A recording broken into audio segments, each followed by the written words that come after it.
Bismillahirrahmanirrahim. Assalamualaikum warahmatullahi wabarakatuh. Baik, hari ini saya akan melakukan studi kasus yang terjadi pada Gazan atau Zanana di tahun lalu. Itu kan pada saat pandemi Gazan ini atau Zanana terjadi penurunan omset sampai 90%. Ya, turunnya 90% artinya sisanya tinggal 10%. Nah, saya kira juga ini bagi sebagian besar teman-teman yang bisnisnya itu retail, terutama mengandalkan mall, itu jelas akan terdampak yang serupa dengan Gazan. Itu sudah hal yang wajar. Nah, hanya saja yang tidak wajar itu sekarang masih banyak dari teman-teman itu juga yang tidak sampai recovery ya, atau tidak balik lagi ke kondisi yang normal.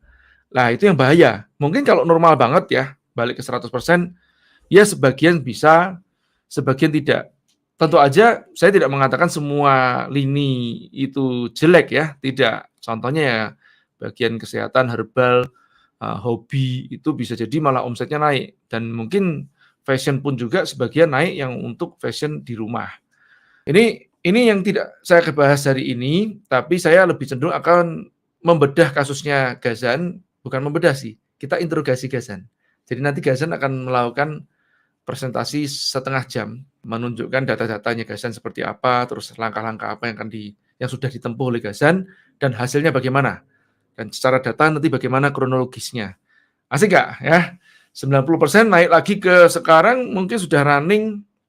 Yuk, kalau 90% penurunan itu artinya runningnya cuma 10% saja, atau pada saat itu penghasilannya drop hingga tinggal 10%. Nah, sekarang sudah naik di atas 60%. Nah, ini yang kita mau dengarkan bagaimana langkah-langkah Gazan dalam melakukan recovery itu. Oke, kita panggil Gazan.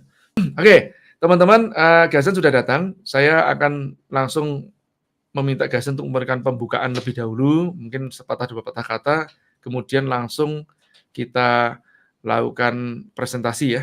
30 menit plus lah ya, tidak harus 30 menit persis. Boleh kalau molor-molor sedikit 1 jam juga boleh. Gazan, silakan waktunya. Ya, bismillahirrahmanirrahim. Assalamualaikum warahmatullahi wabarakatuh. Apa kabar semua teman-teman, tapi nggak bisa jawab ya. Mudah-mudahan teman-teman yang di rumah atau dimanapun berada yang nyimak YouTube ini dalam keadaan sehat. Hari ini dikasih kesempatan sama Om Jaya sharing, udah lama banget kayaknya nggak satu panggung sama Om Jaya, ya satu panggung.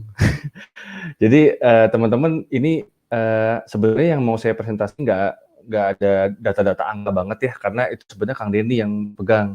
Kalau saya mungkin banyakin cerita sama foto-foto aja gitu loh. Nanti harapannya sih teman-teman kalau perlu hal detail itu nanti di pertanyaan aja gitu, supaya nanti kita ngobrol. Judulnya kan perubahan saluran distribusi dan promosi Zanana saat pandemi. Cuman kalau menurut saya pandemi ini tuh lebih dari sekedar fenomena wabah gitu loh. Buat saya lebih dari sekedar itu. Bukan cuman perubahan behavior, bukan cuman perubahan kekuatan ekonomi, tapi ini juga banyak pelajaran pribadi buat saya pribadi maupun di perusahaan. Nah, harapannya malam hari ini saya bisa share sesuatu, karena gini, sebenarnya harusnya slide ini atau presentasi ini tuh di sharingkan kalau nanti kita udah survive atau udah benar-benar recovery gitu loh, atau bisa bertumbuh sesuai yang kita targetin. Nah, kalau ini kan saya sharingnya itu dalam perjalanan gitu loh. Jadi apa yang saya sharingin mungkin ini belum sempurna, tapi setidaknya saya berharap ini bisa menginspirasi teman-teman nih, terutama yang masih terpuruk gitu ya, masih belum bisa move on.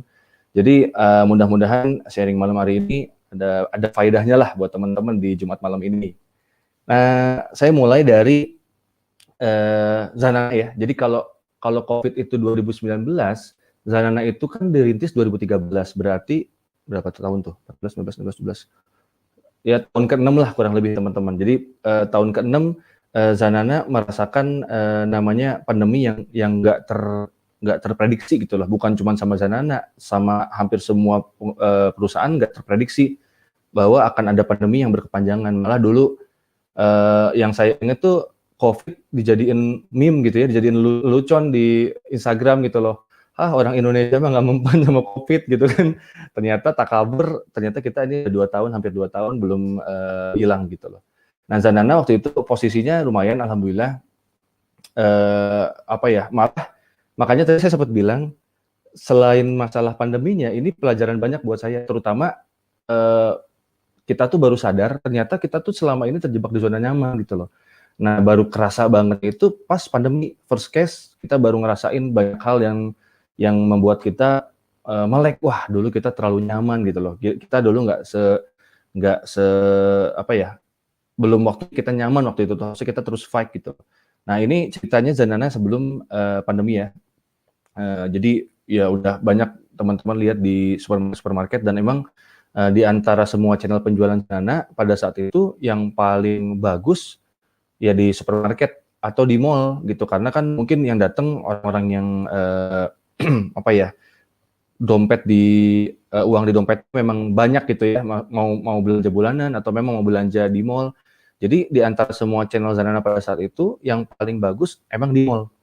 Nah ini, display-display Zanana di beberapa supermarket, ini sampai ada di eskalator ya, sangat mengganggu sekali kan kuning-kuning, di pinggir-pinggir gitu.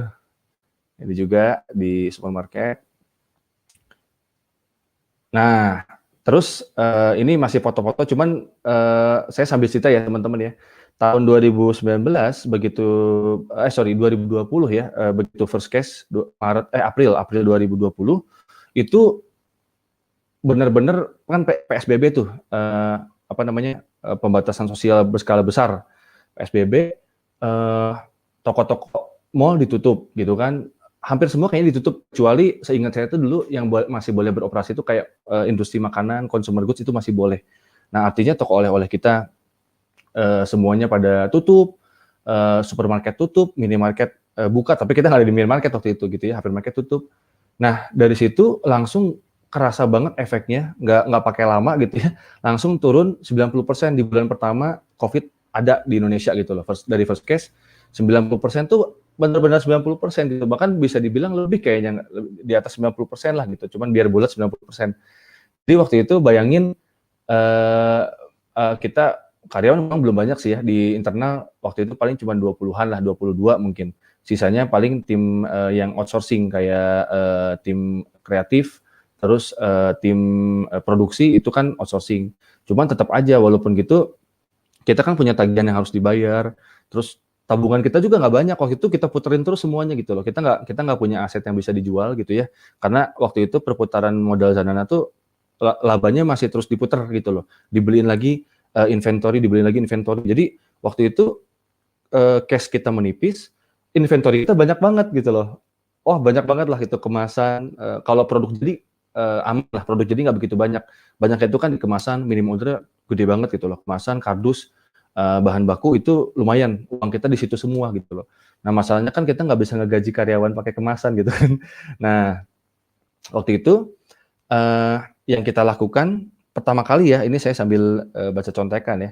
Yang pertama kali kita lakukan, itu menganalisa, laporan keuangan atau, menganalisa data keuangan lah lebih tepatnya. Minta tolong tim, akunting dan tim finance untuk ngecek, update gitu ya, berapa saldo kita, terus, tagihan-tagihan dalam waktu dekat dan jatuh tempo apa aja, berapa nominalnya, dan, kita bikin, apa namanya, proyeksi terburuk gitu loh, kalau selama 1 bulan benar-benar distributor pada, vakum dulu, reseller pada vakum dulu. Nah, ternyata ditemukan nggak aman gitu loh, si si apa namanya, keuangan kita nggak aman. Nah, waktu itu alhamdulillah, yang kita lakukan setelah kita tahu ternyata uang kita nggak aman, cash flow kita nggak aman, itu kita, saya langsung yang, WhatsApp semua, supplier-supplier yang dalam waktu dekat udah jatuh tempo. Jadi saya, nego gitu ya, "Assalamualaikum, selamat malam, selamat siang, selamat pagi, Pak, saya Gazan, dari Zanana, Pak." Ya intinya singkat cerita lah ya, agak panjang sih sebenarnya chat-nya, cuman intinya kita meminta, kebijakan untuk supaya besok yang harusnya jatuh tempo tolong dimundurin, atau kalau nggak bisa dimundurin dicicil. Dan itu nilainya ratusan juta kalau semua supplier ya, semua supplier itu digabungin mungkin nilainya ratusan juta. Nah alhamdulillahnya itu nggak ada yang nggak mau gitu loh, maksudnya semuanya sangat mengerti, "Oh ya, Pak Gazan nggak apa-apa, silakan, siap kami siap support." Ya alhamdulillah itu sangat membantu banget gitu loh. Jadi pertama yang kita lakukan pada saat, first case di, Covid di Indonesia waktu kita omset turun, kita, nego pengeluaran-pengeluaran supaya bisa diburin, supaya kita punya nafas untuk, berpikir sejenak gitu loh. Karena kalau nggak dikasih waktu untuk berpikir jernih, kita bingung ini harus ngapain gitu loh, nanti malah salah langkah. Nah habis itu setelah pengeluaran-pengeluaran udah aman, ke supplier, ke vendor, berikutnya adalah, kita cek piutang-piutang di luar. Piutang kita nggak banyak sih waktu itu ya, cuman lumayan lah piutang itu kalau tertagih, bisa untuk, nafas perusahaan agak panjang. Nah, yang kita lakukan waktu itu, minta tim, finance untuk tagih-tagihin dan, kita kasih, diskon tambahan kalau mereka mau melunasin sekarang gitu loh. Terus, gaji karyawan juga kita sesuaikan, nggak langsung di hari pertama banget sih teman-teman ya, teknisnya itu nggak langsung hari ini, PSBB, hari ini juga langsung pengurangan, nggak. Sebenarnya prosesnya kan kita masih jet lag, "Ini beneran tutup apa?" Gitu kan, "Ini, oh beneran turun omset?" Gitu kan, terus, "Ah bisa kali karyawan tetap digaji full." Nah ternyata setelah beberapa hari mikir, kayaknya ini nggak aman gitu loh. Waktu itu langsung ngumpulin, karyawan untuk minta, ridho gitu ya, minta kerjasama untuk dipotong dulu gajinya sementara. Waktu itu dipotong sampai 6 bulan apa 4 bulan ya, saya lupa. Terus, habis itu ngitung, apa namanya, ngitung BEP gitu ya, ngitung, berapa omset yang harus Zanana dapetin supaya minimal kembali ke gaji normal dan semua tagihan tertagih gitu, kayak, bayar kontrakan kantor, terus, bayar, internet, pokoknya, operasional bulanan supaya ke-cover, supaya terbayar, itu kita harus omset berapa minimal. Nah itu kita ngitung gitu ya, habis itu muncullah target omset yang harus kita kejar. Nah habis itu, jadi nggak ada foto-fotonya ya, Om, ya. Si ceritanya saya nggak ada foto-fotonya, cuman, eee, saya cerita dikit dulu aja. Nah habis itu, habis kita punya target omset, kita analisa pakai, 5 ways. Iya. Jadi buat teman-teman yang udah sering familiar ya sama, materi di Formula, 5 cara menaikkan keuntungan usaha, 5 ways.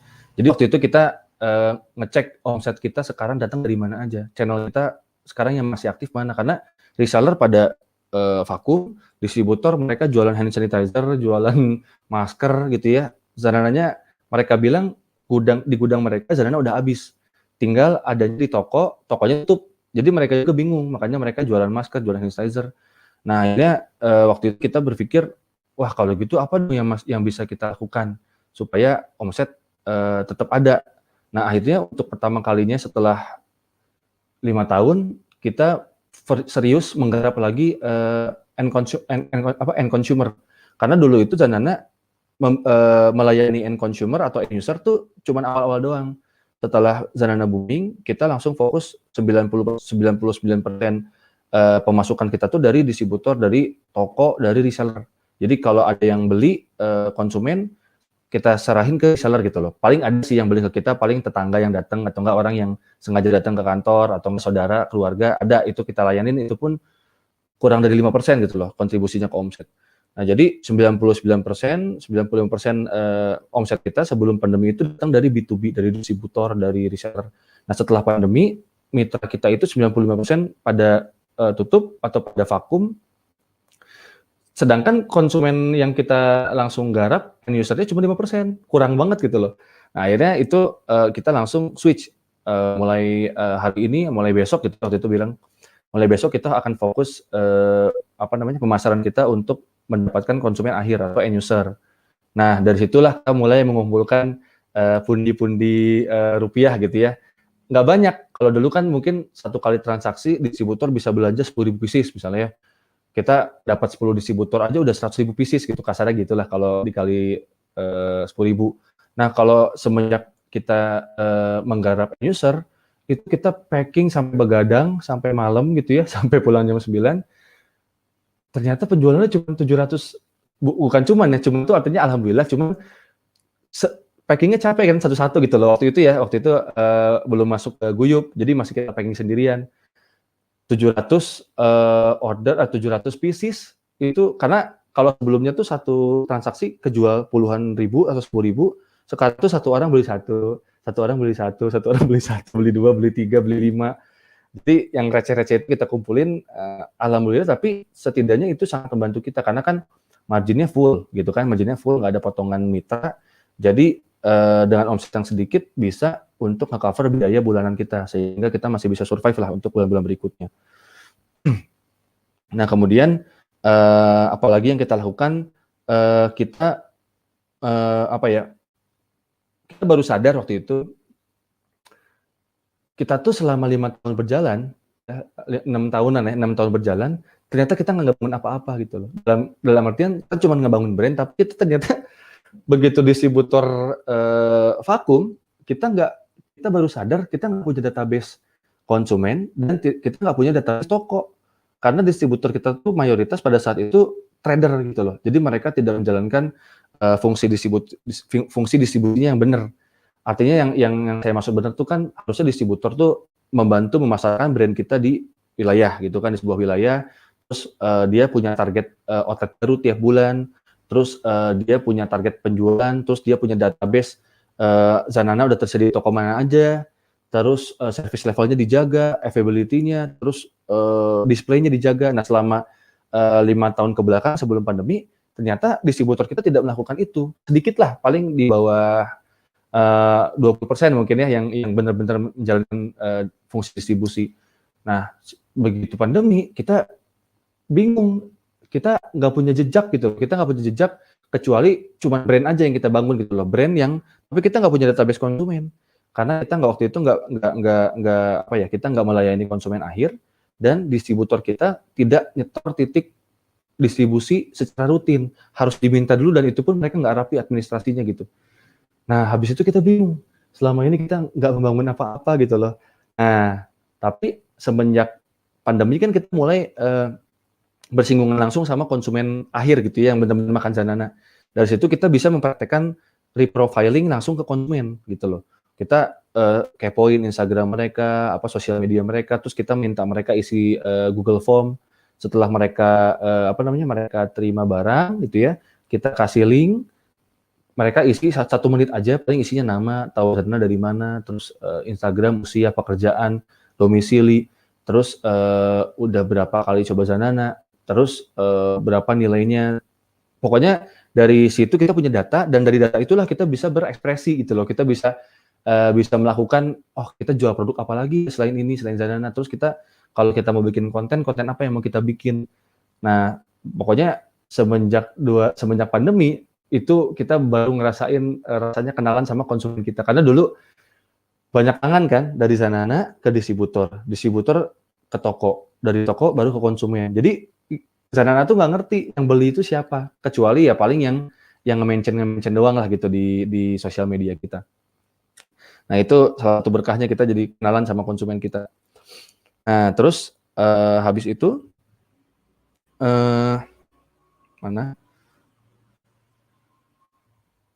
Nah, habis itu kita mulai gencar pemasaran ya. Sebelum masuk ke gambar-gambar yang mau saya share ke teman-teman, kita mulai meraba-raba, mengingat-ingat DNA sukses kita zaman dulu.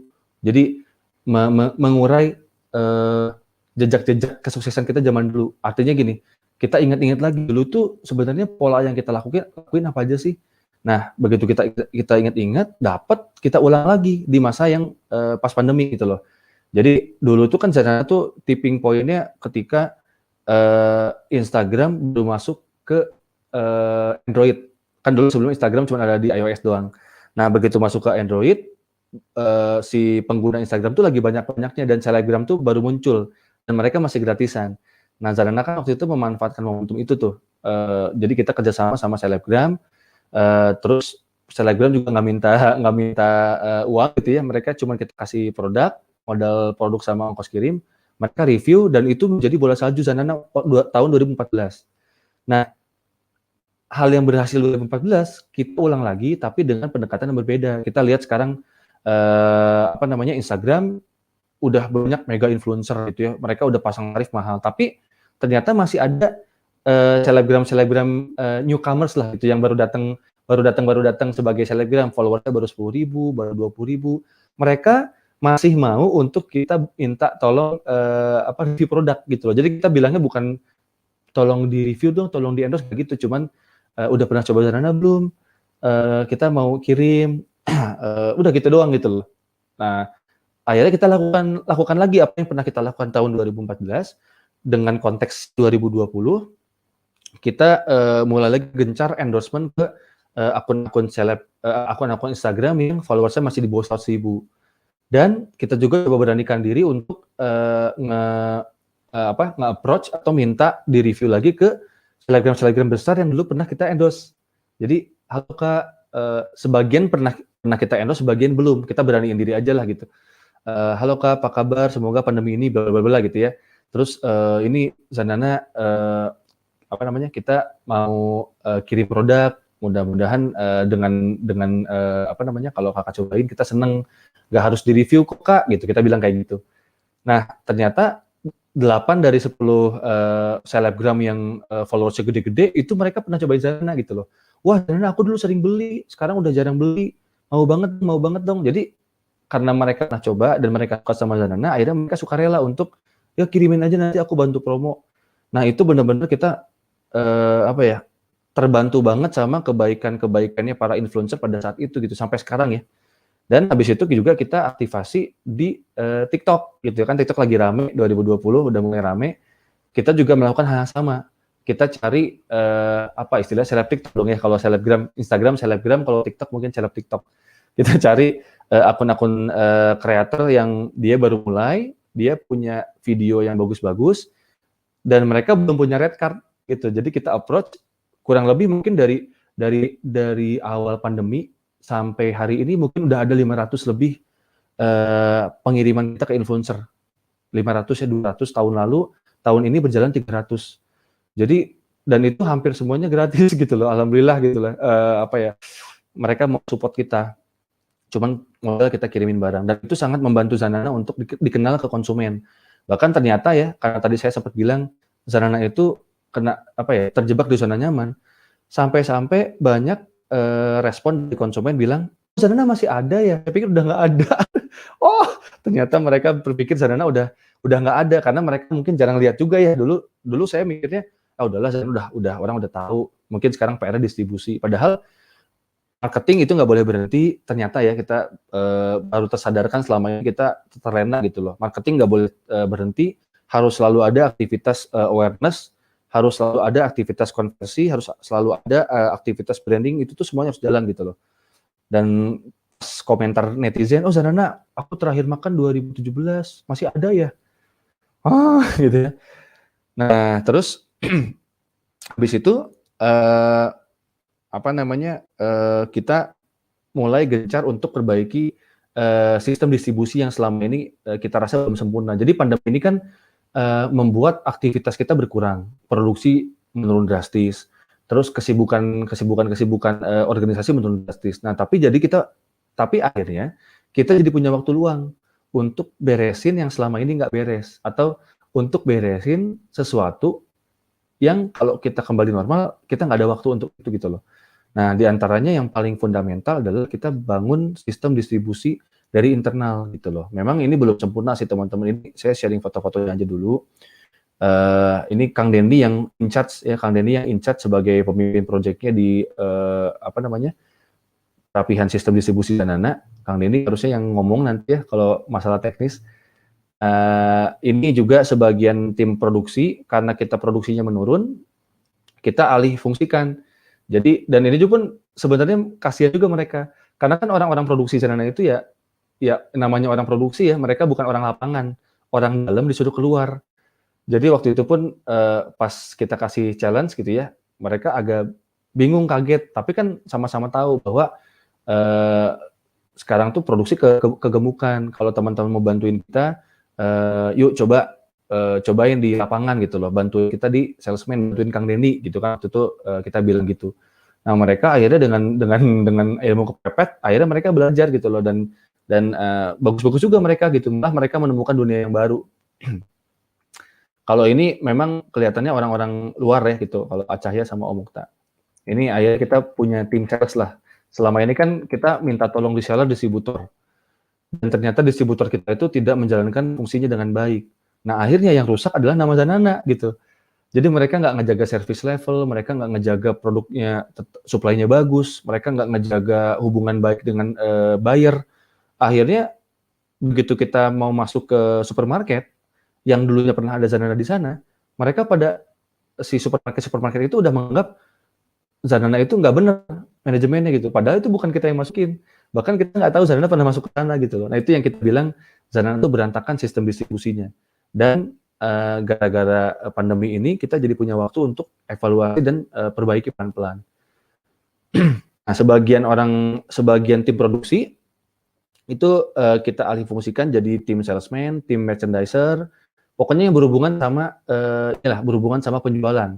Karena kan emang kita perlu penjualan gitu loh sekarang. Nah ini juga Pak Agus ini Pak Agus dari awal Zanana dari 2015 sih.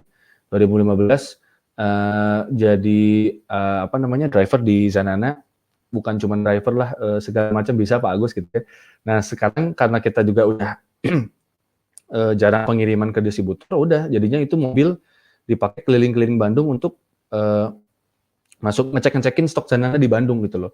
Dan yang kita lakukan di Bandung tuh sebenarnya pilot project. Kita eksperimen di Bandung, nanti kita belajar secepat mungkin supaya nanti sistem ini bisa diduplikat ke kota lain gitu loh. Nah makanya ini kita sangat kebantu banget gitu dengan adanya tim ini. Ini juga ada Agugum namanya. Agugum juga dari tahun 2014 jadi produksi sampai 2020 gitu ya. 2021 deh, Agugum baru awal tahun 2021. Dari orang produksi harus ke lapangan. Dan perlu teman-teman tahu, begitu dievaluasi sama tim HRD kita, ditanya kan gimana di lapangan. Ya mereka tahu yang namanya kerja itu selalu ada tantangan, tapi buat mereka ini tuh bukan dunia mereka gitu loh. Terus gimana perasaannya? Ya saya malu deg-degan setiap sampai di depan toko, keringat dingin, kaki lemes, terus bingung mau mulainya gimana. Terus ditanya sama Saber namanya tim HR kita. Terus kenapa tuh gitu ya pakai bahasa Sunda. Terus kenapa tuh masih dipaksain di sini? Jawaban mereka tuh bikin saya tetap semangat gitu loh, dan membuat saya nggak ada pilihan untuk menyerah. Jawaban mereka tuh kompak. Ya saya mah percaya sama Agazen gitu loh. Ini cuman sementara, ini insya Allah bisa kita lewat ini. Jadi walaupun saya juga nggak suka, tapi saya enjoy gitu. Niatnya untuk perusahaan supaya bisa survive. Nah ini mereka yang ngebantu kita selama pandemi sampai sekarang, bukan cuma mereka aja sih, semua lah. Nah ini kegiatannya yang teman-teman lihat. Kalau Agugum ini, dia sekarang tugasnya sebagai visual merchandiser. Jadi tugasnya adalah ngecekin Zanana. Kalau kotor dilapin, ya. Terus kalau displaynya berantakan dirapihin. Kalau kosong diisi lagi. Terus kalau ternyata stoknya ditumpuk sama brand lain, kita balikin lagi ke tempat semula. Nah itu kerjanya Agugum. Nah terus selama pandemi juga intinya kan gini teman-teman. Pas mall tutup, ya udah cari yang masih buka apa gitu loh. Kalau di Bandung itu teman-teman dari zaman PSBB, ada beberapa wilayah di kota Bandung yang kayak nggak ada corona gitu loh. Bukan contoh yang baik, tapi ya kenyataannya gitu loh. Kabupaten-kabupaten di Bandung rame gitu loh. Dari pertama kali PSBB gitu, bayangin. Dan sekarang pun sama, ketika kemarin PPKM, masih ada celah untuk jualan. Emang ini bukan contoh yang baik ya, tapi kan tetap aja teman-teman harus ngerti juga dari sisi ekonomi. Kita juga perlu survive dan tentunya pakai prokes tetap ya, prosedur kesehatan. Protokol kesehatan. Nah ini aktivitas kita waktu itu di tempat makan kuliner di Bandung gitu ya, di Baso apa ya saya lupa. Intinya di mana ada keramaian, di situ kita ikut jualan. Nah ini juga saya jualan di pinggir jalan gitu ya, di jalan apa tuh namanya yang di bawah jembatan Pasteur tuh, terus di Batu Nunggal, pokoknya di mana ada keramaian, ini di sebelah Car Wash, terus yang di tengah-tengah, fotonya tengah-tengah itu hari Sabtu, 4 orang lagi pagi. Jadi masih ada juga yang lagi pagi gitu loh, sebelum ditutup ya, kemarin PPKM ditutup. Tapi selama masih ada, ya kita tetap gitu ya, jualan gitu, kita tetap jualan. Ini nggak bisa saya tutup-tutupin gitu loh. Memang ini yang kita lakukan pada saat itu gitu. Nah, ini beberapa foto-foto kita dikit banget sih teman-teman dibandingkan yang aslinya gitu ya.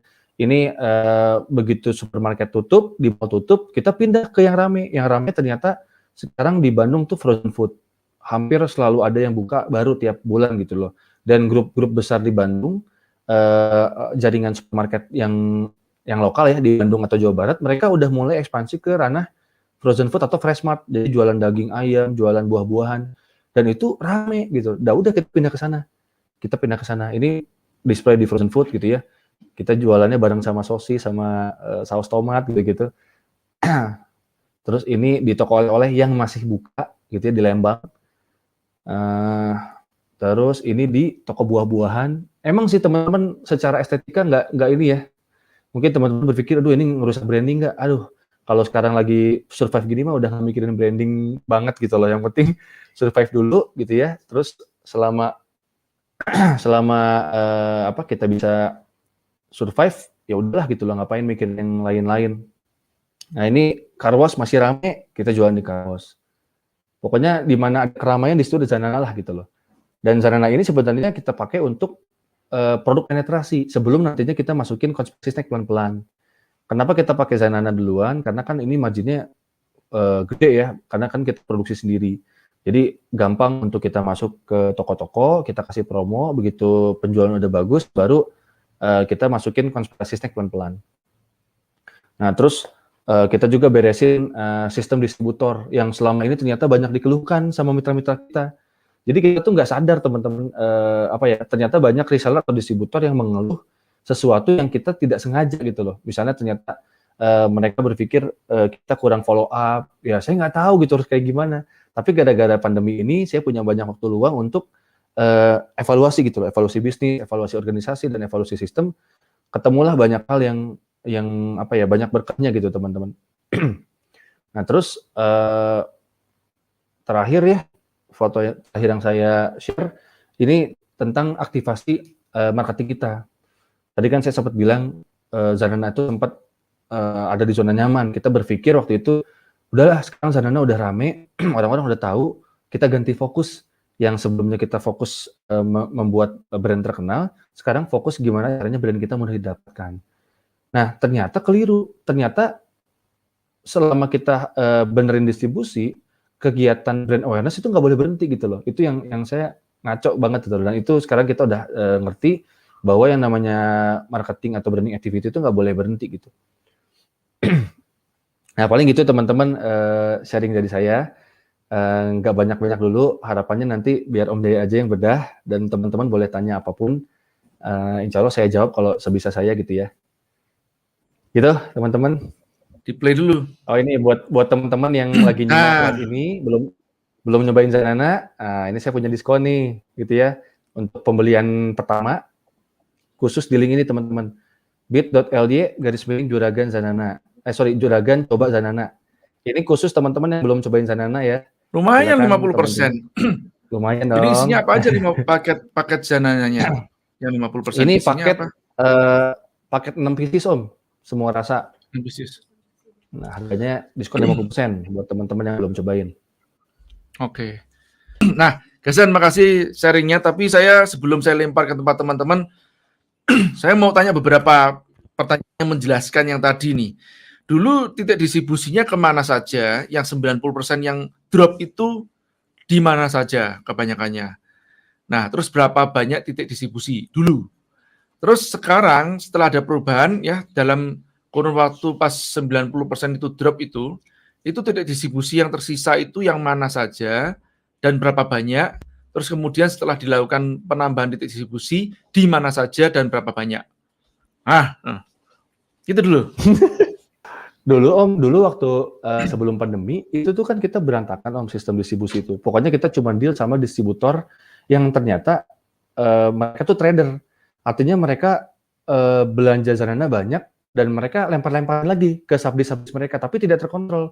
Jadi bisa dibilang transaksi kita itu dulu dari 100% itu cuma bertransaksi sama kurang dari 20 mitra Om. Jadi cuma 20 mitra aja. Sama ini Deng, sama supermarket ada kurang lebih 100-an yang terdata Sisanya itu dari 20 distributor, dia menyebarkan ke mungkin mereka punya 50 sampai 100 titik lah gitu loh masing-masing. Atau mungkin paling jelek 20. Satu distributor mereka punya 20 titik, sampai yang paling banyak mungkin punya 100 titik. Jadi Zanana sebelum pandemi itu cuma bertransaksi sama kurang dari 25 gitu, 25 klien. 20-nya distributor, 5-nya itu bayar-bayar retail chain gitu Om. Jadi dan nggak tidak melayani konsumen akhir gitu loh, kecuali paling keluarga, tetangga gitu. Berarti nggak bisa diketahui ya datanya yang dulu sebelumnya itu kemana saja, maksudnya yang paling banyak itu penjualannya di mana? Iya, nggak Apakah bisa Om. ke hypermarket ataukah ke toko oleh-oleh? Datanya nggak ada, tapi Nggak ada. mereka apa ya? Kalau kualitatif ya, kalau misalnya dari kita tanya ke distributor. Distributor tuh kan kita gini Om, kita minta mereka untuk setor data ke kita. Mereka malah takut kita bypass. Padahal Iya, iya. ngapain juga kita bypass. Padahal maksud kita itu kalau kita punya titik mereka, kita bisa blast di sosial media kita. Sekarang Zanana hadir di toko ini. Tapi mereka sebagian takut di bypass, tapi sebagian besar bukan takut di bypass. Mereka emang nggak punya datanya. Jadi datanya tuh nggak rapi gitu Om. Mereka paling adanya di kontak WhatsApp mereka doang. Jadi mereka memang nggak rapi secara administrasi. Cuman si distributor kita itu penjualan yang paling banyak tuh ke toko oleh-oleh sama ke supermarket. Oh, mereka bilangnya gitu. Toko oleh-oleh dan supermarket, dan itu sama dengan data yang kita punya yang penjualannya itu langsung di Zanana pusat gitu Om. Sama, penjualan terbesar itu di toko oleh-oleh sama supermarket. Oke. Nah, terus setelah itu Gazan melakukan distribusi kan yang berbeda dengan yang sebelumnya, karena kan nggak bisa masuk ke mall-mall lagi kan. Itu Betul. distribusinya kemana saja dan di mana berapa banyak titik, terus kemudian penjualan terbesarnya itu di mana? Ini kan kita mau bedah nih ya. Insya Allah ini bermanfaat buat teman-teman. Kang Denny kalau nyimak ini nanti tolong siapin datanya ya secara persentase. Cuman kalau kita sekarang sangat terpecah. Kalau dulu kan kuat banget toko oleh-oleh sama supermarket tuh paling dominan.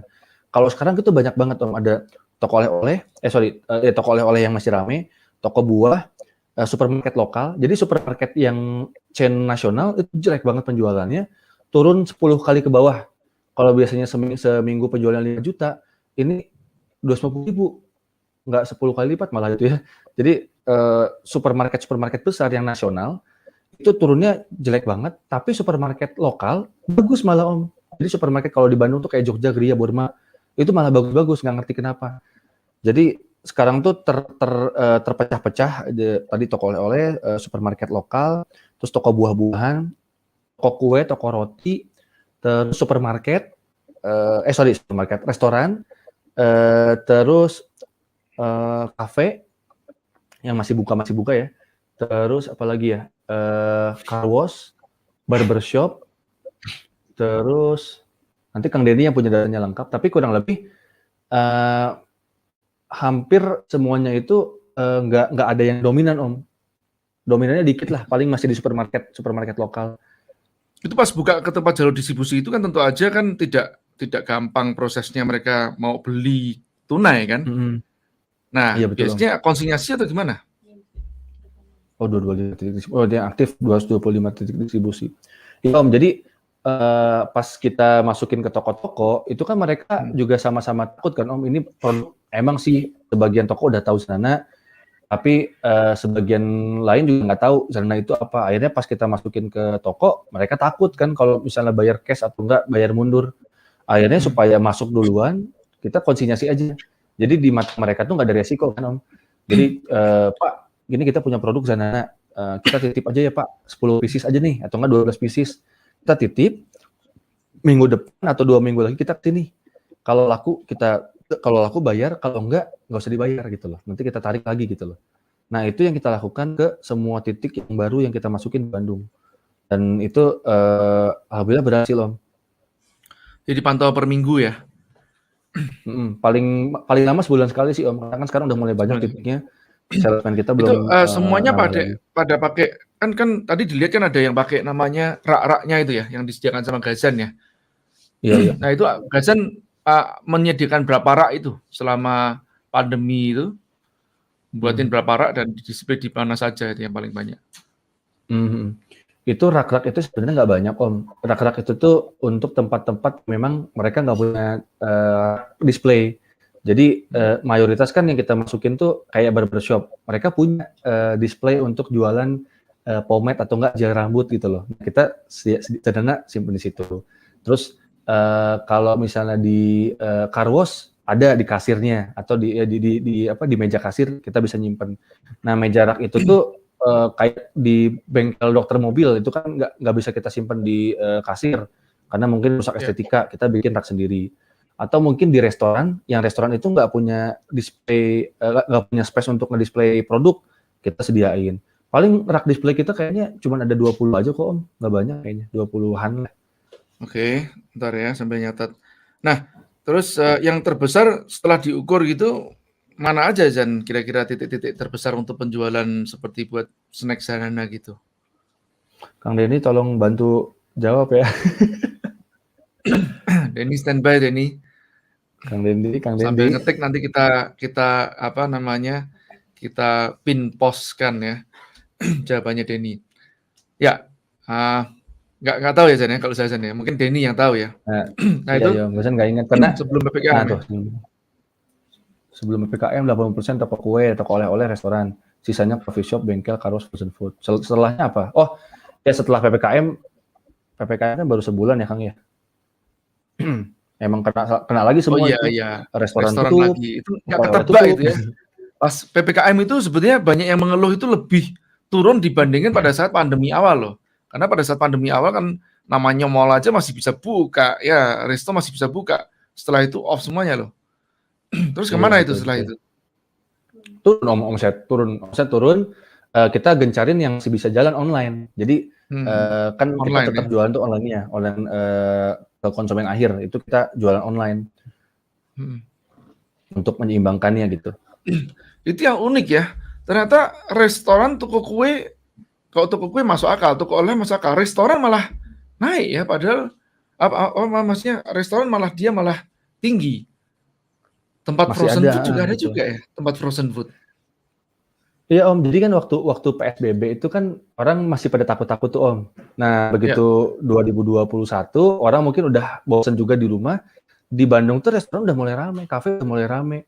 Terutama tempat-tempat kuliner itu yang didatengin orang Jakarta itu udah mulai rame sebenarnya Om. Malah di antara restoran yang penjualan zonanya paling bagus itu seingat saya itu kedai bakso di daerah Soreang.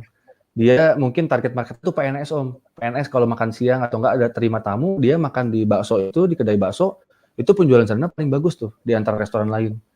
Itu behavior-nya apa mereka makannya sambil makan bakso atau dibawa pulang?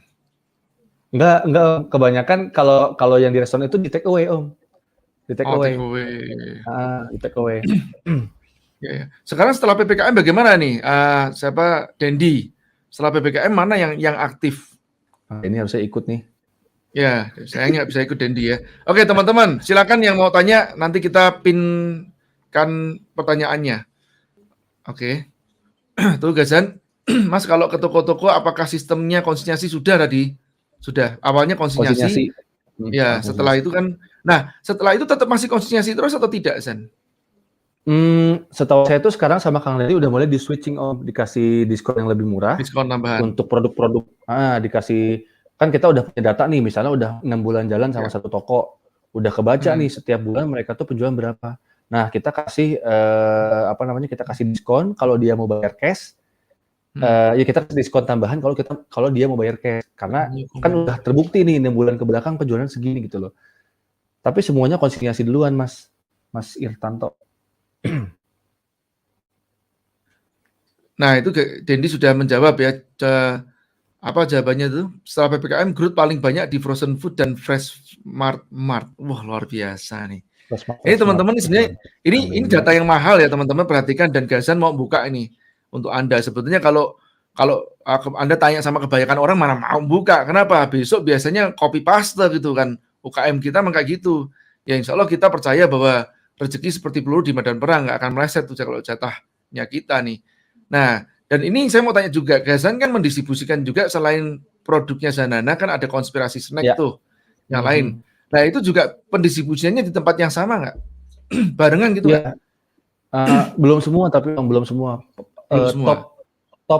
Top selling outlet aja Om. Jadi yang paling bagus-bagus banget karena kan kita bayar ke teman-teman mitra kan apa ya, nggak Tunai lebih ya? cepat daripada kita lebih Oke. cepat daripada kita terima uang dari toko gitu loh. Jadi sekarang kita fokusnya untuk survive dulu. Tapi kemarin tuh kita sebelum PPKM Om sempat mau kerjasama kan sama asosiasi kafe restoran tuh. Restoran-restoran yang selama ini kita susah tembus dengan lewat asosiasi bisa kita tembusin ke restoran-restoran high end gitu yang di Bandung dan Jawa Barat. Pas banget kita MOU-an PKM gitu loh. Terus habis itu mereka ya itulah bermasalah gitu karena omsetnya turun, kaget gitu loh. Iya. Itu Rizal Ramdhani ada yang tanya tuh Kang Ghazan bagaimana penjualan Zanana untuk ekspor nih saat pandemi. Berhenti semua, Mas Rizal. Berhenti. Ada yang tanya juga tuh, stres nggak Zan? Stres nggak Zan? Ini boleh nggak Om Ghazan jawabnya pakai formula? Boleh dong. Kenapa enggak? Teman-teman, jadi ini saya nggak bermaksud untuk diada-adain ya teman-teman ya. Untuk menjawab pertanyaan ini saya nggak bermaksud diada-adain. Saya murni insya Allah apa adanya. Sebelum harusnya ini saya sharing sebelum saya membuka cerita tadi saya gitu loh. Kan tadi di awal saya langsung ngomongin tentang analisa laporan keuangan. Sebelum itu dan sampai sekarang ada satu formula yang saya pakai dan itu mengubah cara kita berbisnis dan berprinsip. Formula yang kita pakai mau tau nggak teman-teman? Fondasi bisnis berkah. Fondasi bisnis berkah itu kan formula juga, tapi walaupun itu fondasi ya, bukan framework yang bisnis ya, tapi buat saya ini framework gitu loh, framework berbisnis. Nah, jadi untuk menjawab pertanyaan tadi, Kang Ghazan stres nggak? Kalau pusing manusiawi ya teman-teman, iya dong gitu loh. Maksudnya wajar. Pusing itu pusing yang membuat kita gerak gitu loh. Nggak bukan nyantai-nyantai. Tapi ini saya mau sharing beberapa hal. Fondasi bisnis berkah ini, bagaimana fondasi bisnis berkah yang saya pelajari pertama kali tahun 2018 di Malang, di TFM, itu bisa mengubah arah perusahaan kita, mengubah cita-cita saya, dan membuat saya bertahan di tengah ketidakpastian. Asik. Yang pertama, teman-teman, makna sukses sejati. Jadi kan saya pertama kali dapat materi ini dari Om Jaya tahun 2018 kan, pertama kali launching formula itu di TFM 4 di Malang. Dari situ saya sadar bahwa apa itu makna sukses sejati, terutama makna sukses diri saya. Dari situ saya udah ini juga saya ngomongnya nggak enak ya karena pantas, tapi bolehlah buat sebagai doa mungkin buat saya sendiri. Saya pengen sukses menurut saya adalah ultimate goal saya ya mencapai ridho Allah gitu, menggapai ridho Allah, meninggal dalam keadaan baik, masuk surga. Nah, dengan memahami aja teman-teman, dulu kan gini, dulu tuh saya berpikir rezeki itu kalau orang kaya berarti dia banyak rezeki, atau dia mobilnya bagus dia banyak rezeki. Terus level berikutnya saya berpikir rezeki itu bukan cuma harta, tapi waktu luang, tapi sehat. Tapi semenjak kenal sama fondasi bisnis berkah, ternyata ada lagi yang level berikutnya saya pahami. Rezeki atau sukses itu bukan cuma waktu luang atau kesehatan, atau mungkin kan orang bilang rezeki itu atau sukses itu bukan cuma harta, waktu luang juga, kesehatan juga, teman-teman yang baik juga. Tapi ada lagi yang membuat saya berubah gitu loh.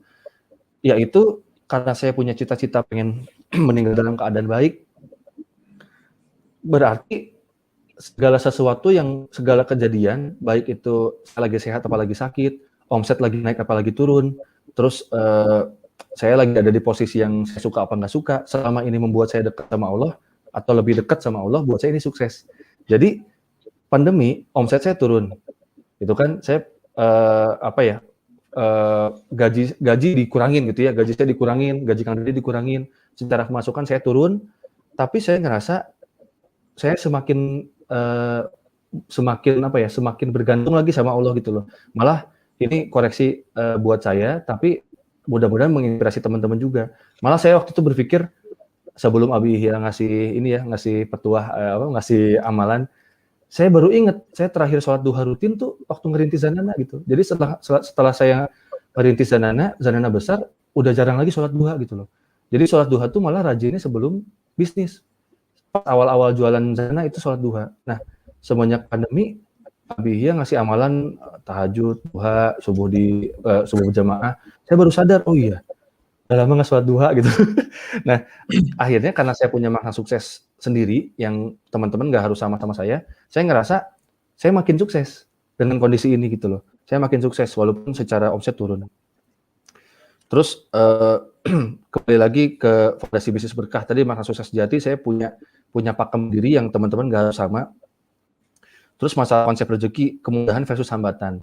Ini kan yang kita alamin semenjak pandemi itu hambatan-hambatan, kelihatannya hambatan-hambatan. Tapi gara-gara hambatan ini kita jadi punya banyak hal, pengalaman berharga ya. Saya semakin dewasa menyikapi permasalahan. Terus organisasi di kantor semakin kuat value-nya. Yang nggak kuat ya mungkin mereka bisa sama kita. Terus semakin punya banyak variasi database solusi gitu loh. Pokoknya banyak banget ya teman-teman, gara-gara Fondasi Bisnis Berkah ini saya nggak ngada-ngada. Memang itu yang kita rasain, membuat kita bisa bertahan. Dan Zanana kan dibangun selama ini nggak cepat-cepat teman-teman, perlahan-lahan, artinya nggak gerasa-gerusu, nggak buru-buru. Kita ngejaga pertumbuhan pribadi saya seiring dengan pertumbuhan organisasi sama perusahaan. Terus kita ngejaga proses bisnis kita supaya berkah dan baik, toyib gitu ya.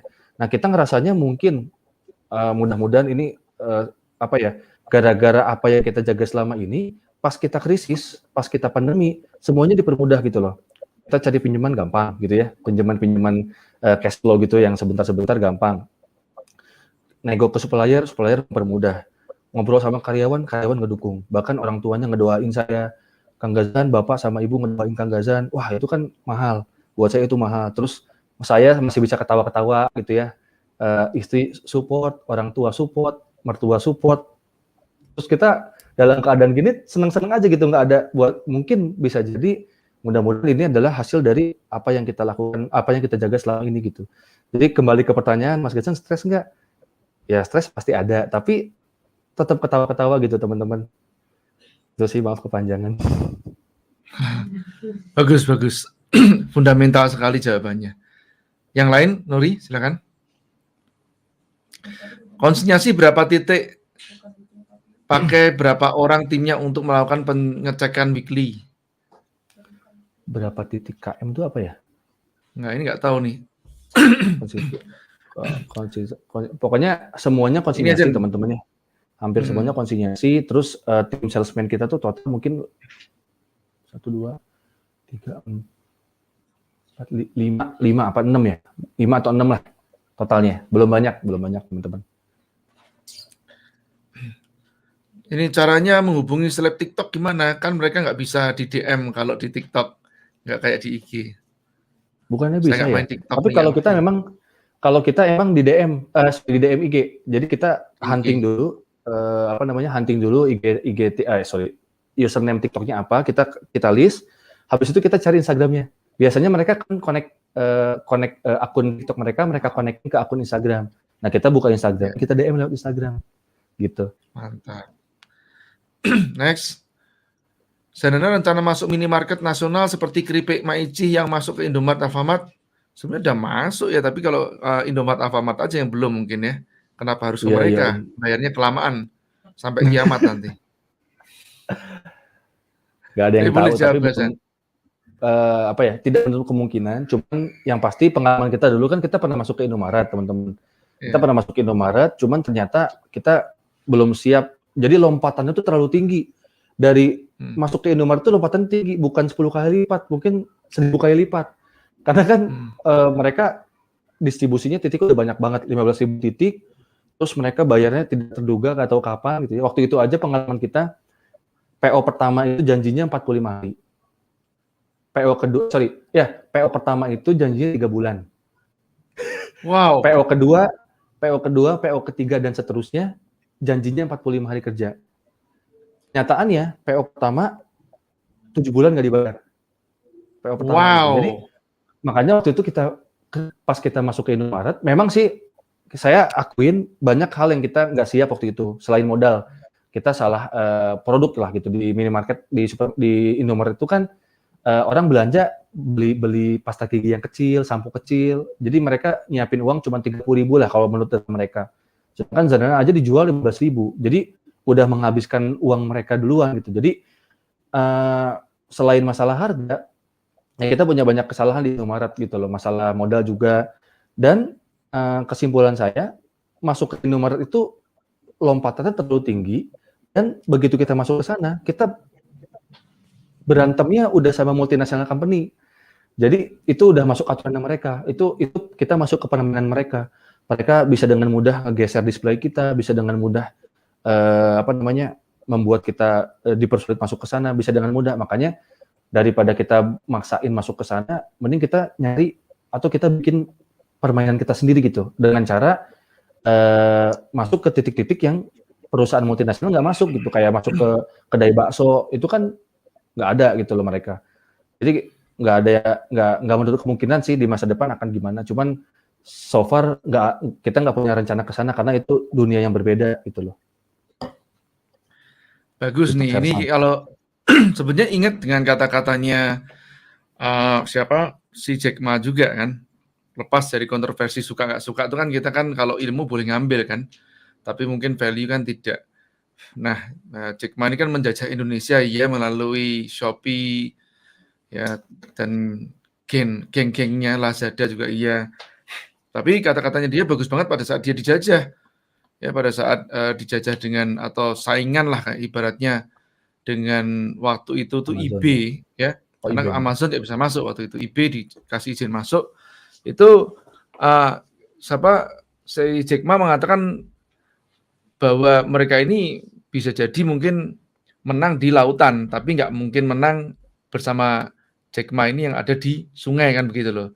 Makanya Jack Ma menyebut dirinya kan crocodile in the Yangtze River kan gitu kan. Jadi jadi buaya di sungai. Paus atau melawan hiu-hiu itu di lautan, enggak gitu kan. Nah, hal yang serupa kayak Gasan tadi ya tidak perlu head to head, wong rezekinya masih tersebar di mana-mana. Tidak perlu saluran distribusi itu harus melulu ke tempatnya Alfamart, Indomart doang kan ya. Mungkin ya mart-mart yang lain ada, yang penting enggak ke tempatnya Kiamat dan Tamat kan. Next, Nuri. Oke, nah ini Pong-Pong nih. Wah ini kompetitornya yang tanya nih. Oke, parameternya apa dulu Zanana ganti jadi kemasan rotografur? Kan minimal ordernya banyak ya. Apakah benar-benar menunggu hingga cash-nya cukup untuk itu? Waktu itu ini masalah masalah daya tahan produk. Dulu kan kita Zanana packagingnya plastik biasa kan. Waktu itu daya tahan produk itu cuma 4 bulan. 4 bulan tuh udah apek gitu. Nah, kita kan waktu itu ada rencana untuk masuk ke supermarket nasional.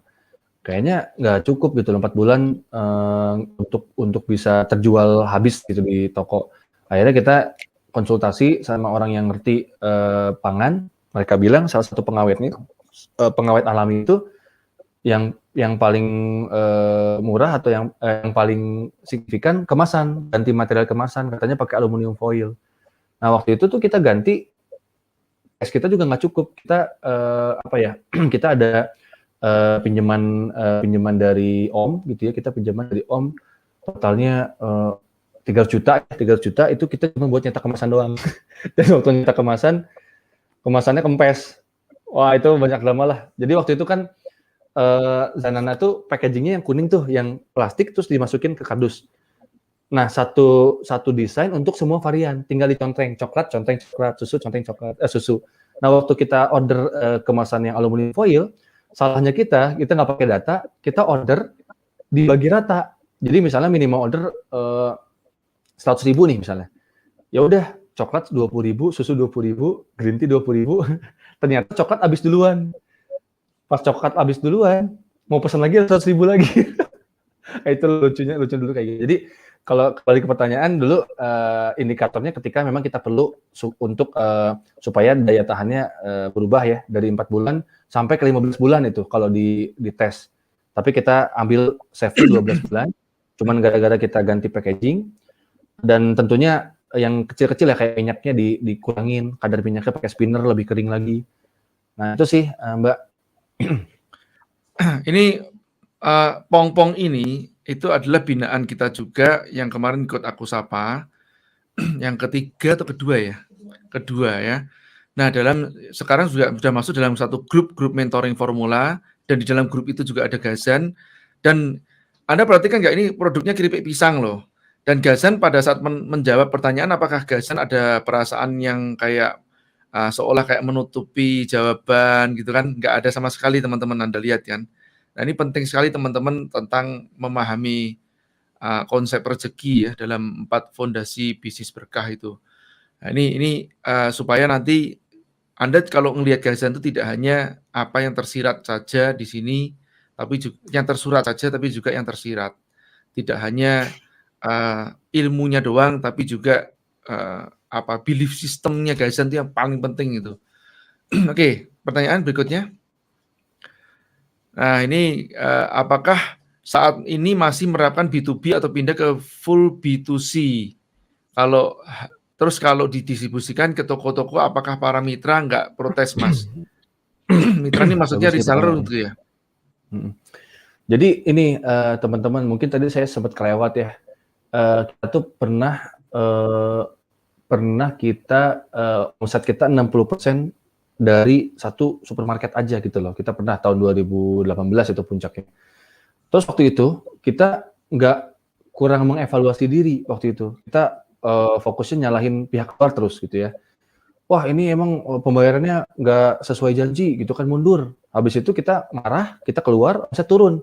Kenapa omset turun ya? Karena 60%-nya mereka kuasain, terus kita keluar dengan konyol gitu. Termasuk yang sama Indomaret. Sama Indomaret juga kita sama. Kita banyak orang bilang, Zan itu mungkin gara-gara harganya kemahalan.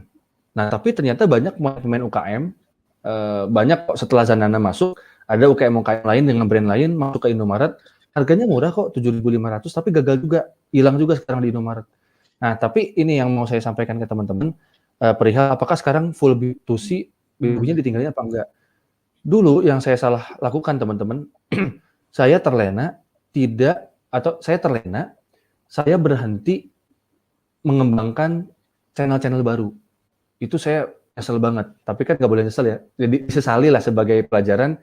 Jadi dulu tuh harusnya pada saat Zanana itu lagi hangat-hangatnya dibicarain, itu tuh kita harusnya melakukan apa yang kita lakukan sekarang hari ini gitu loh. Kita gencar-gencarin lagi pemerataan distribusi di Jakarta, di Surabaya, di Bali.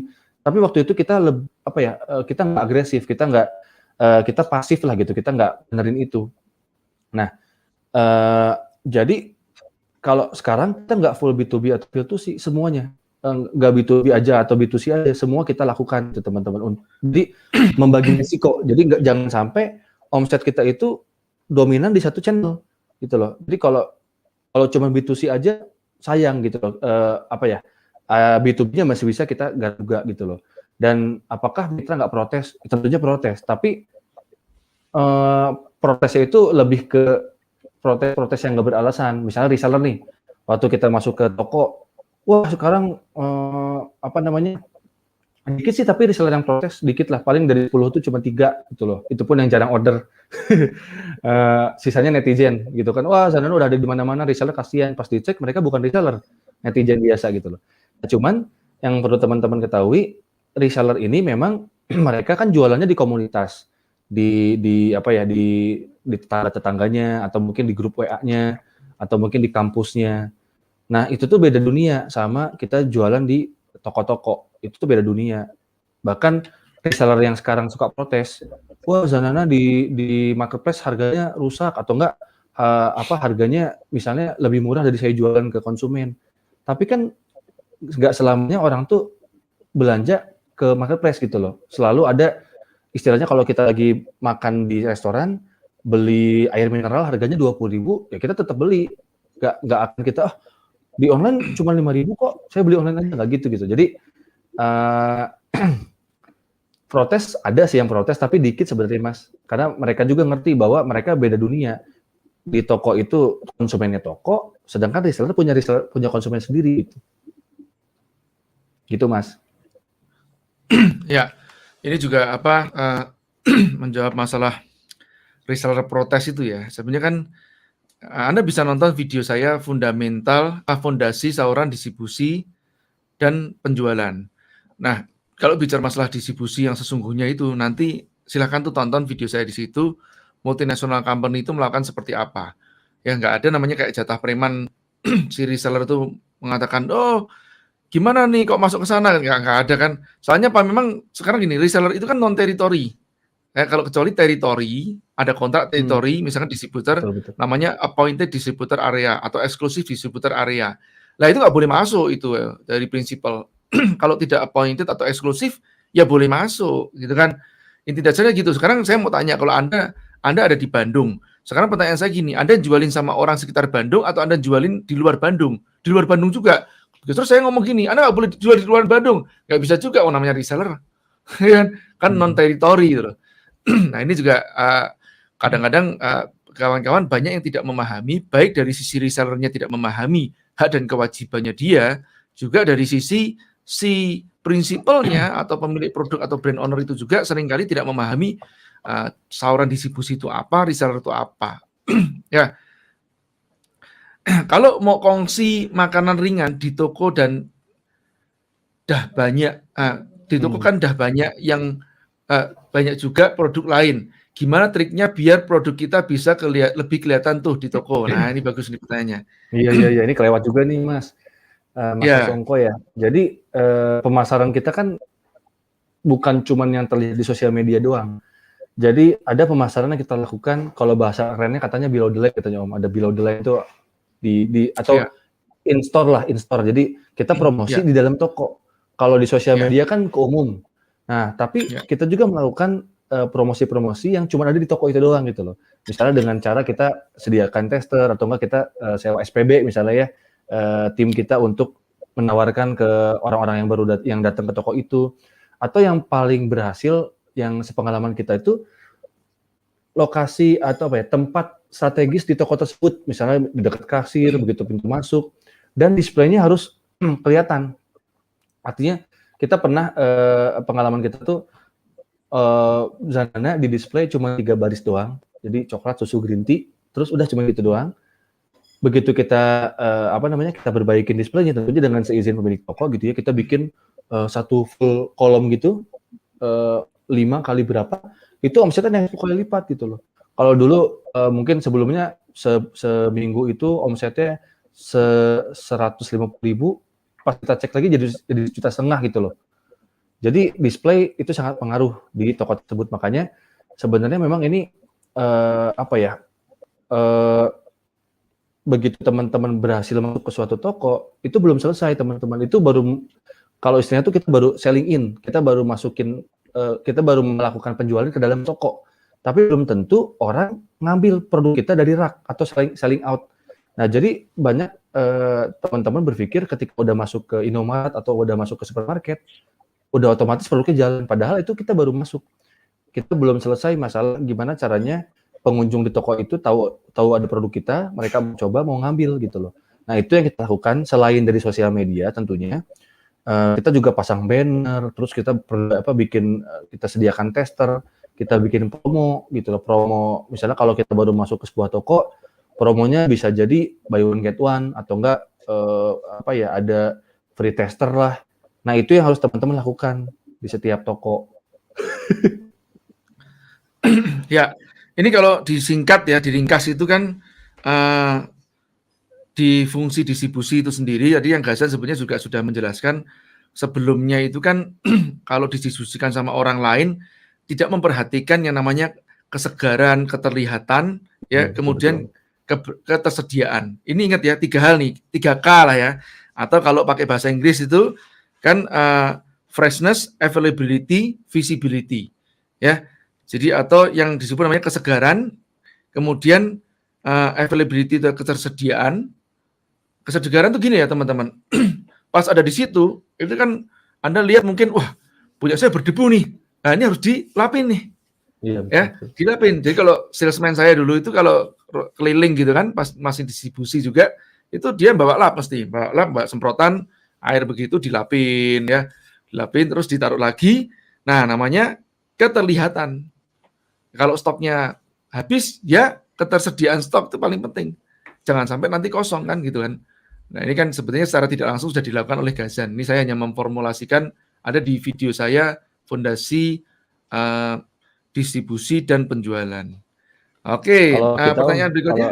Ya, tadi terkait ya langsung kan. flashness itu kalau di kita, kalau misalnya waktunya masih ada gitu ya di teman-teman kita yang di lapangan yang bagian menata produk, bagian ngelap-ngelapin Zanana kalau debuan, itu kita instruksiin kalau di kiri kanannya ada produk gitu ya, kita bantu lapin gitu Om.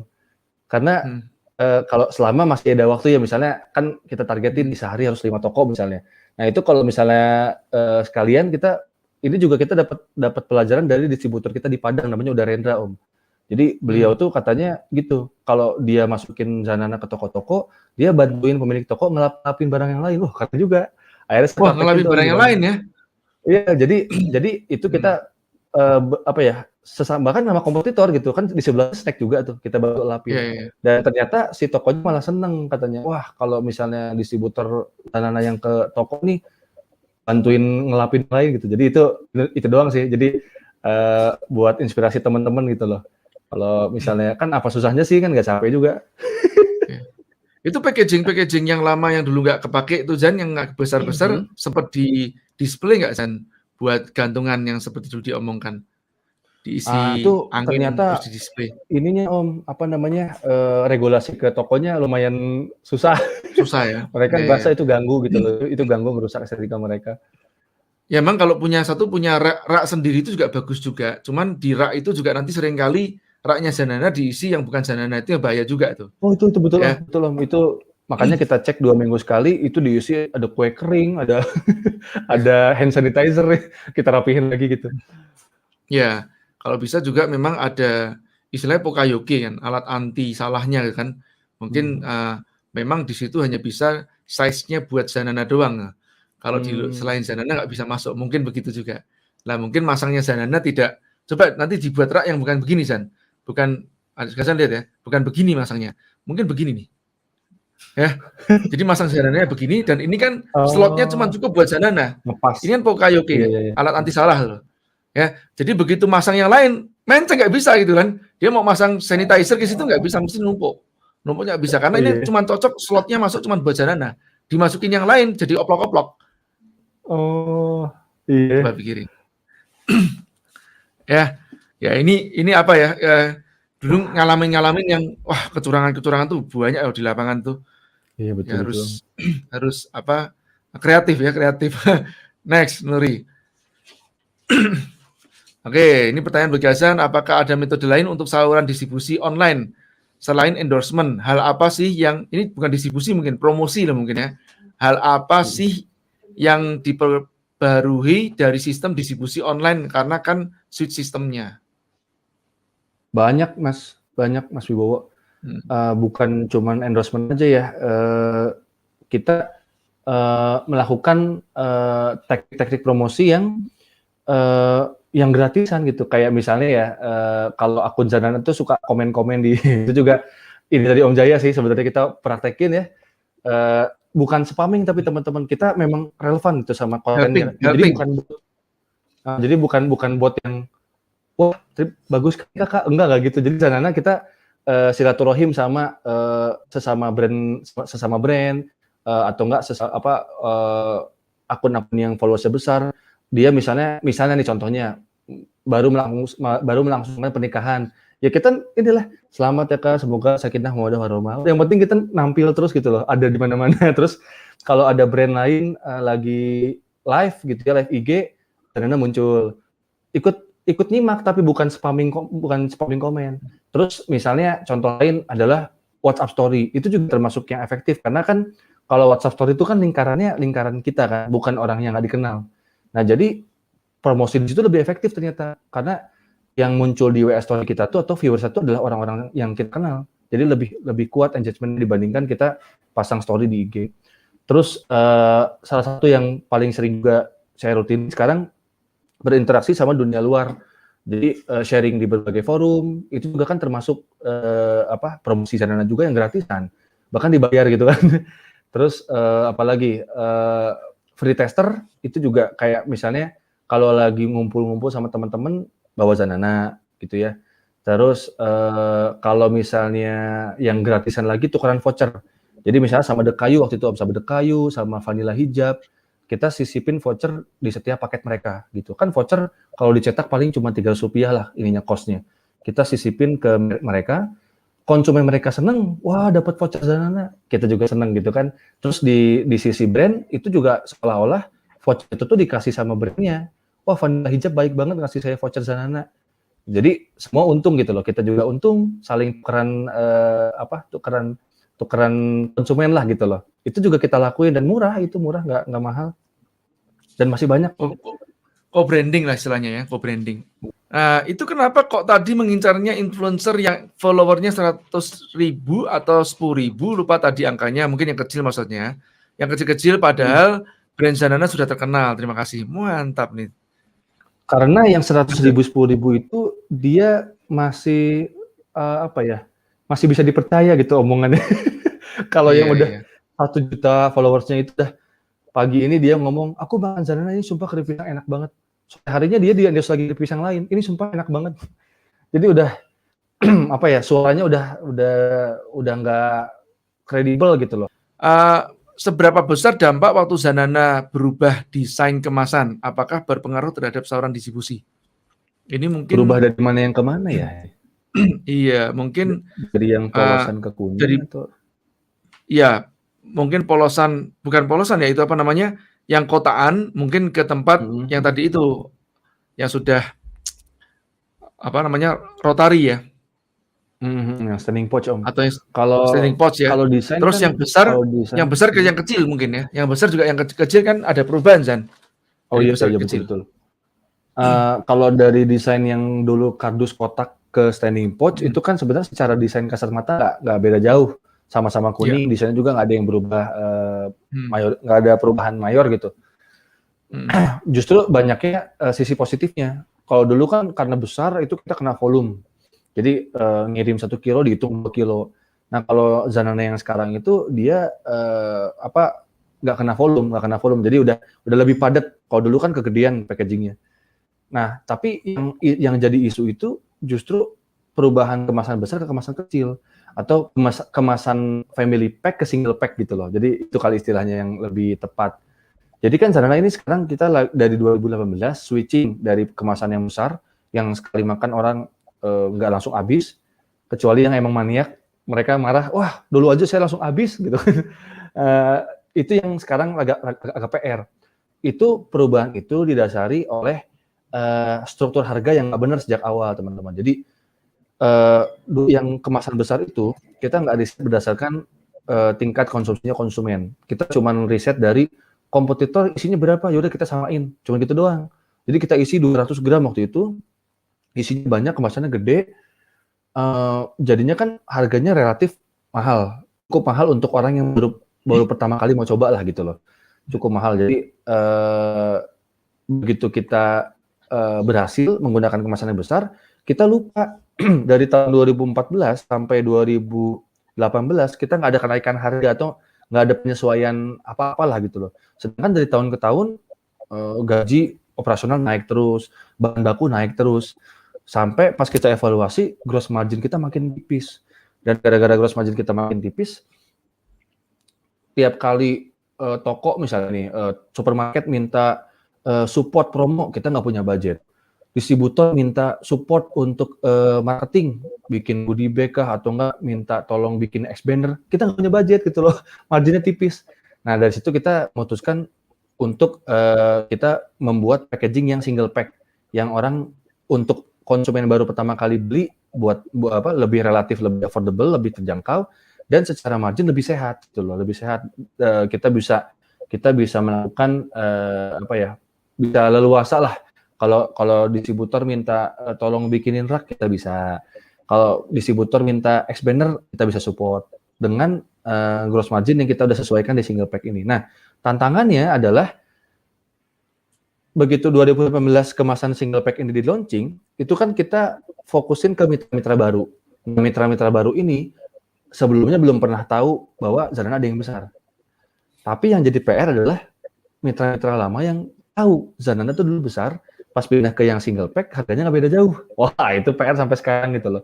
Cuman kita tetap yakinin apa itu PR banget. Salah satu cara kita meyakinkannya adalah kita kasih bukti selama 2018 itu udah jalan dan nggak ada masalah apa-apa di lapangan. Yang menjadi masalah adalah asumsi distributor existing atau distributor lama berasumsi nggak akan laku karena dibandingkan dengan kemasan besar yang harganya nggak beda jauh. Tapi padahal kita punya data, mitra-mitra baru kan nggak pernah tahu ada yang besar. Mereka jalan gitu loh. Gitu tadi siapa tadi yang nanya ya? Iya, Zen ini mau tanya nih Zen. Pada saat PPKM atau sebelumnya itu ya, pada saat ya setelah pandemi itu, terus kemudian tadi kan Gazan menyebut bicara masalah yang semacam kayak mengaktifkan database yang lama itu ya. Itu presentasinya boleh tahu nggak itu presentasi penjualan direct selling ataupun juga via mungkin di Blast atau apapun itu ya, bentuknya ke database itu berapa persen bisa berkontribusi ya? Dari database gitu maksudnya Om? Ya, dari database. Berapa persen dari penjualan bisa kontribusinya? Sekarang masih 5% Om, kita masih cari formula-formula ya, masih coba-coba. Jadi yang katakan sekarang yang kita punya database itu nama konsumen, alamat mereka, nomor HP, sama berapa dia belanja total gitu loh selama ini. Ya, itu terus kita update. Jadi kan memang kalau dirata-ratakan di konsumen end user kita tuh mereka belanja 80.000 Om rata-rata. Cuman kan ada yang 300.000, 400.000, 80.000. 80.000 sekali belanja. Sekali belanja. Itu maksudnya bukan itu sekali belanja Zanana atau sekali belanja yang lain juga? Konspirasi snack sih Om. Jadi nggak cuma Zanana doang. Cuman memang 40% omset dari Zanana di konspirasi snack itu.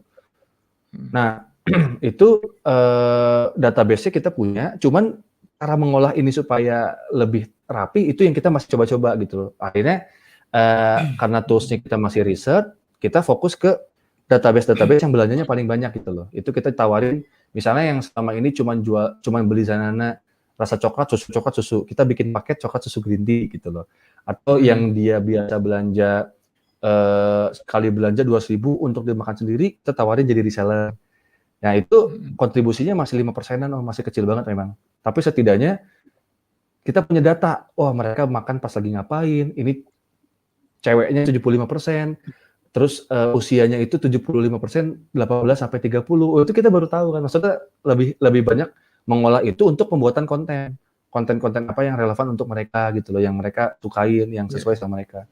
Jadi kalau pengolahan jadi uang itu masih kita riset, tapi dengan adanya database itu kita bisa memanfaatkan banyak hal sih Om. Oke, ini dari Gica.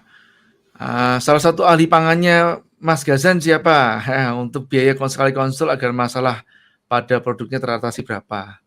Ini ahli pangan ya? Nggak inget dulu. Ada ya? Harusnya ada Om, kayak Bu Yanti Isa itu kan bisa tuh, Bu Yanti. Oh, Teh Yanti. Itu bisa. Cuman waktu itu Zanana ke kampus sih, nggak inget, nggak apa ya, ke orang random, bukan ahli pangan yang terkenal gitu. Datang ke kampus yang ada teknik pangannya, konsultasi aja gitu, malah udah lupa gitu siapa, karena memang nggak gimana-gimana, itu konsultasi biasa aja, bukan ahli pangan yang riset, nggak gitu. Ini yang tanya nih, Sersan, Gazan, apakah bertemu dengan Mas J berkala? Misalnya dalam satu bulan berapa kali bertemu? Ya. Sebulan 4 kali minimal ngaji. 4 kali ketemu. Karena ngaji bareng ya teman-teman ya. Jadi setiap Selasa di tempat saya ada ngaji. Ya saat ini yang datang ya Gazan, yang dari Tasik ada Reza ya, Masya Allah itu istiqomah. Kalau Gazan mah bukan cuman istiqomah datangnya, duduk paling depan istiqomah depannya Ustadz katanya biar nggak bisa ngantuk. Oke, yang lain. Oke, tips cara koordinasi timnya gimana ya? Kan lumayan cepat manuvernya nih. Meeting koordinasi idealnya berapa lama? Seminggu sekali atau setiap hari ada briefing? Lanjut. Waalaikumsalam warahmatullahi. Kalau kita briefing ada tiap pagi, tapi ringan, cuman 10 menit, 15 menit doang. Itu update kerjaan dikit. Terus ada kita saling menyemangati kan itu yang salah satu yang kita bangun yang nggak pernah sempat kita bangun selama sebelum pandemi adalah visi misi dan value perusahaan. Itu kita beresin dan kita menemukan makna sukses sejati organisasi kita. Terus visi Zanana mau dibawa kemana dan kita menetapkan value-value kita sepakatin dan value-value itu supaya mendarah daging itu tiap hari kita kita bahas terus di briefing pagi. Jadi briefing pagi itu ringan sih teman-teman. Yang agak berat tuh meeting mingguan itu ngebahas performa. Kalau briefing pagi itu cuman update aja gitu ya, udah ada isu apa update-nya sebentar aja. Sisanya itu briefing tiap pagi dipimpin oleh orang-orang yang berbeda supaya mereka belajar ngomong dan kita berbahas ada kisah pribadi, ada cerita zaman dulu, ada cerita sahabat Nabi, tapi nanti kita ambil hikmahnya untuk kita cocokin sama value kita. Nah, itu salah satu cara kita membangun hubungan emosional sama tim kita. Strategi pricing Zanana terhadap mitra bisnis B2B-nya. Wah, ini agak semi rahasia nih ya, tapi boleh lah ya, Mas Ian. Oke. Ini yang kita sharing juga belum tentu best practice sih, teman-teman. Dia harus bisa ngebiayain operasional bisnisnya sama gaji karyawan. Nah, Zanana karena punya spare margin yang besar, kita jadi punya keleluasaan gitu loh untuk menggaji dengan layak tim kita dan ngasih profit yang juga lumayan layak untuk toko-toko supaya mereka masukin produk kita. Jadi kalau Zanana itu toko-toko kita kasih harganya 15.000, mereka jual 19.000. Kalau misalnya mereka beli cash, kita kasih harga 13.500 kalau nggak salah, Kang Dendi tolong lupa. Tapi konsinyasi itu kita kasih harga 15.000 gitu loh. Dan toko bisa dapat mereka jual 19.000 sampai 21.000 lah paling mahal di toko mereka itu. Dan itu mereka nggak modal apa-apa gitu.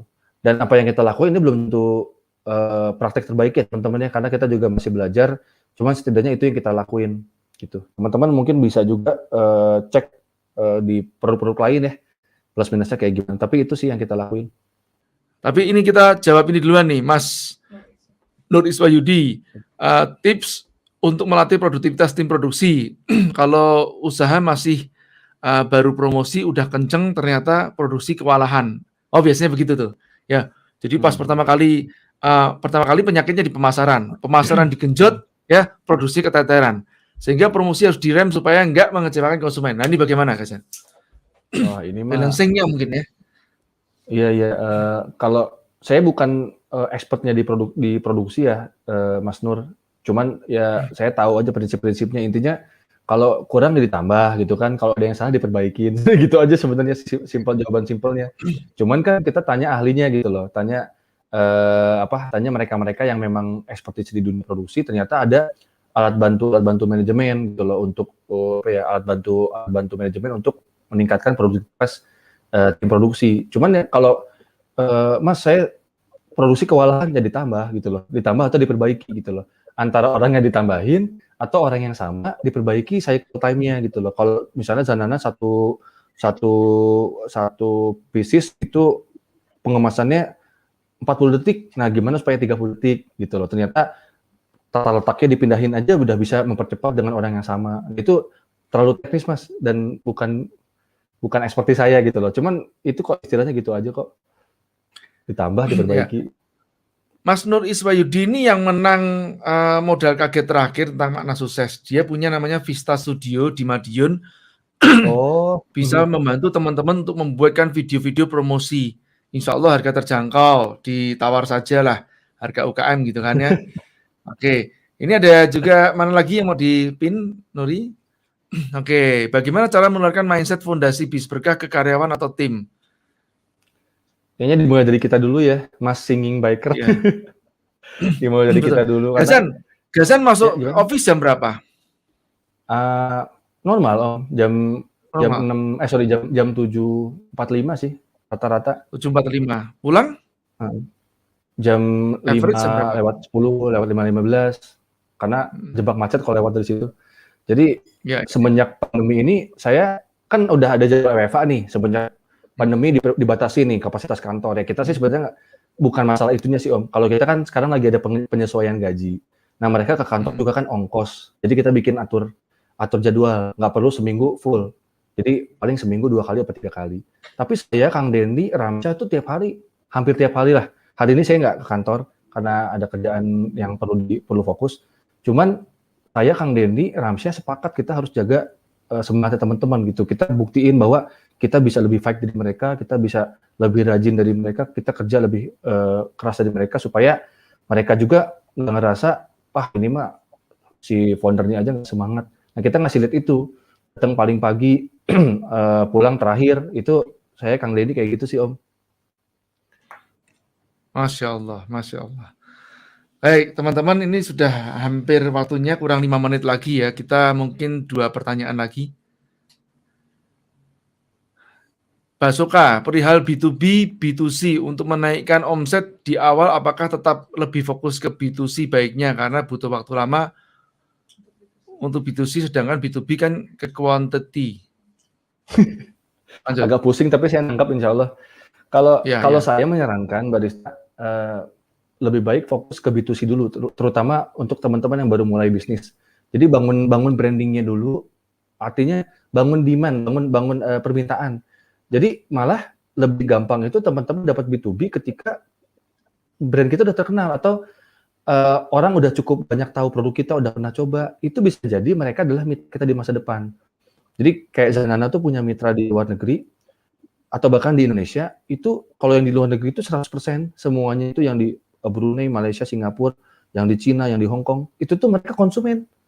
Mereka tuh memang lagi ke Bandung atau lagi ke Jakarta, ke Bali, nyobain Zanana, mereka suka.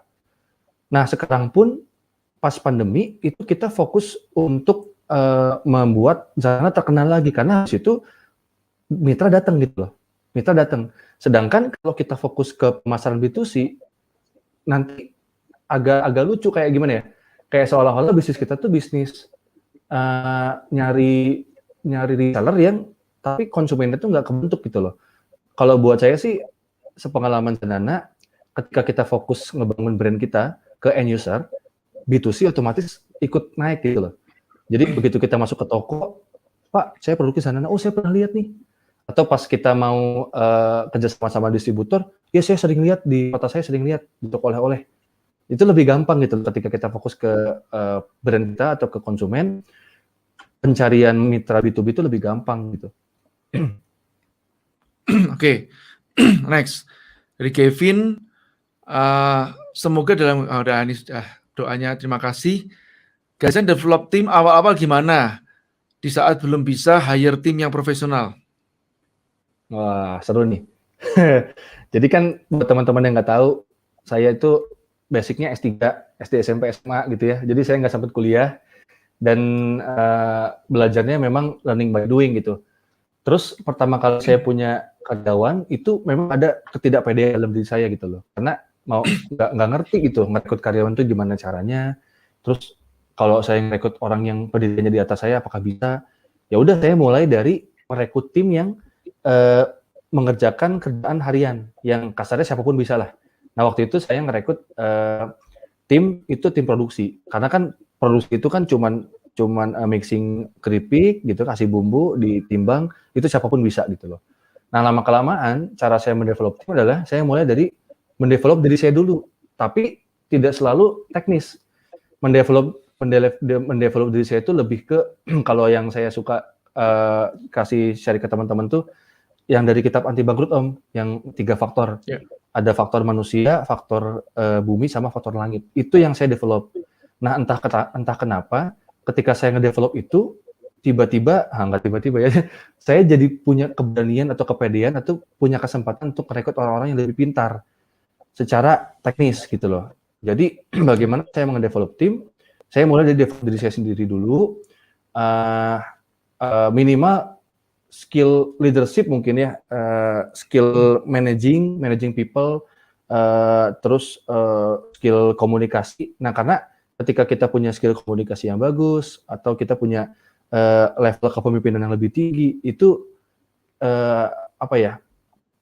otomatis orang-orang di sekitar kita juga lebih berkualitas gitu loh. Dan alhamdulillah Zanana tuh sekarang di tim di kantor tuh udah orang-orang yang udah ini banget, udah yang ibaratnya tuh saya betah gitu. Lama-lama di kantor tuh itu udah orang-orang terbaik yang ada sisa di sana ya sekarang.